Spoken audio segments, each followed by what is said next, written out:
Good evening, folks. Dr. Freedom here with you. Time for some Doctor Who news. News from in and around the Whoniverse that may or may not affect you on some level that we will not discuss here. Okay, we had some interesting reports coming in from Fruit of Ensure as far as Series 9 stuff goes. Let's go ahead and let's pop on over to Twitter. We're going to take a look at that right now.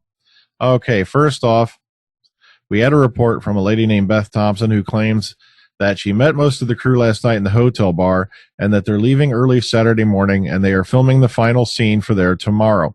Now, from what I heard, this corresponds to what I heard about Capaldi being there through today, and then they're and tomorrow, and then he's heading back. So that right there settles it. Boom, that's when he's heading back. There was also a report that Jenna Coleman was there, but apparently she's already back in the UK. So if anyone wants to know why, he hadn't been showing up to anything like that, Q&As, he was over in Spain. All right. So that's why he wasn't available.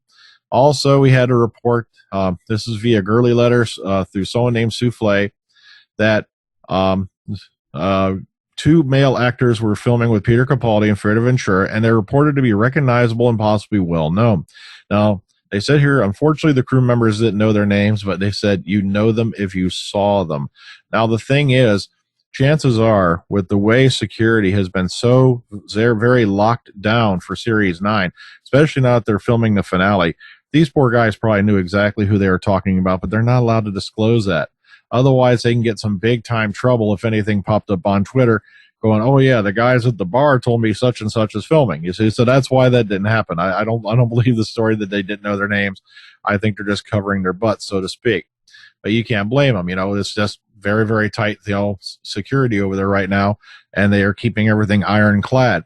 Okay, next up, Waris Hussein now and then. This was a nice little video that was taken when Waris Hussein visited the TARDIS set a little bit back, and he's talking in this video about the differences between how they did the show back in 63, and 64 when he was there compared to today. It's a very, very touching video. It's nice to know that Waris Hussein, who is the one, directed the first, he was the leader guy directing, I think the first couple of series. It's nice to know he's around still with us. So sorry about that. My allergy has been kicking my butt today. So it's not, and it's only about a minute and a half long. It'll tickle your heart just to see the look on his face when Capaldi's showing him all the different stuff and all that's on the modern set.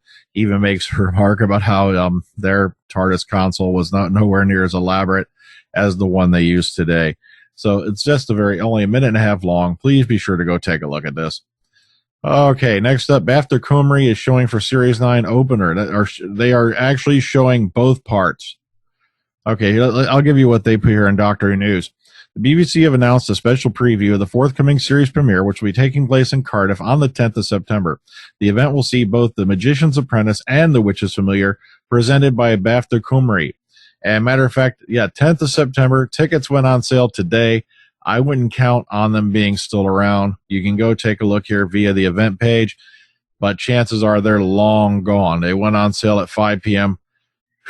Bam. I don't know. I doubt you're going to get a seat at it.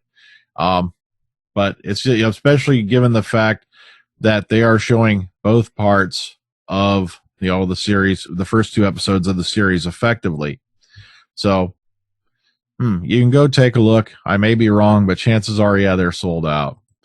Okay, this one was a cute article. The Fifth-ish Doctor, Peter Davison, is writing his autobiography, which is currently titled The Fifth-ish Doctor and will be published in April of 2016. The book will feature a foreword by his son-in-law and former Doctor David Tennant.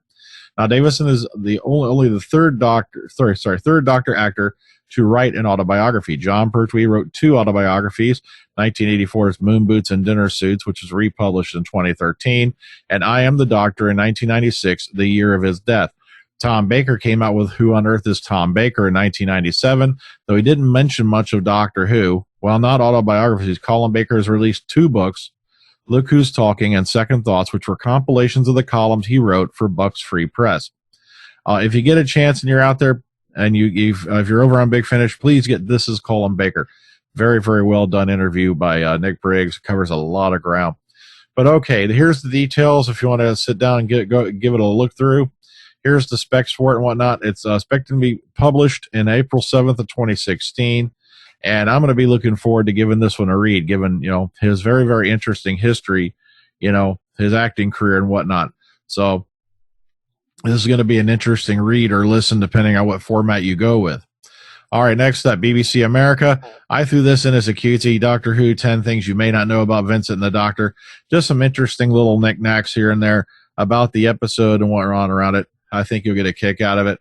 And lastly for today, even though this does involve a Doctor Who team, it does not involve Doctor Who at all. The Doctor Who team to make a bold new version of A Midsummer Night's Dream for the BBC.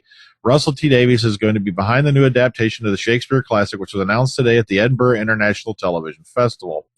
Now, the man who brought Doctor Who back to our TV screens is behind a bold new BBC adaptation of A Midsummer Night's Dream.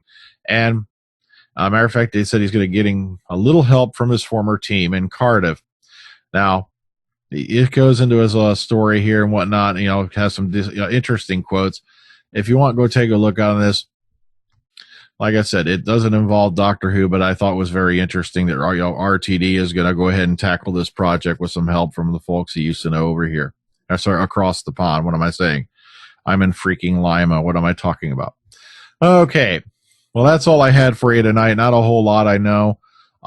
Apparently, there's still more stuff that's being leaked in and around. Okay, well, all I can say is this. With Edinburgh, this close, keep your ears to the grindstone, folks, because, well, actually, if you don't want spoilers, keep your ears off the grindstone. That's all I can tell you, because they're going to probably start leaking out like mad, especially when they air those first 2 episodes coming up. Oh, man. Well, until tomorrow, guys, take it easy. Take care. Dr. Freedom out. I'll catch you later on. See you on the flip side.